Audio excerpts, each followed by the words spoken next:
এক গ্রামে থাকত অর্ণব নামে এক তরুণ ভক্ত।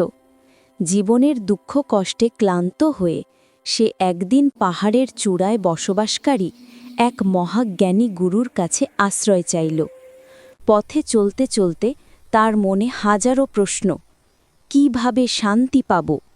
কেন মন সবসময় অস্থির থাকে?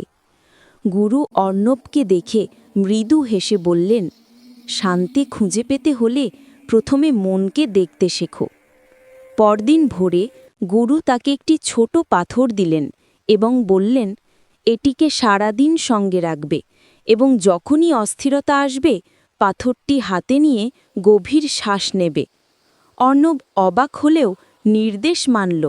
সারা দিন ধরে সে যখনই দুশ্চিন্তা বা রাগ অনুভব করত, পাথরটি হাতে নিয়ে নিঃশ্বাস নিত। দিনের শেষে সে বুঝল তার মন অনেক শান্ত হয়েছে। সন্ধ্যায় গুরু বললেন, পাথর নয়, শান্তি তোমার ভেতরেই ছিল। পাথর শুধু তোমাকে তোমার মনকে দেখতে সাহায্য করেছে।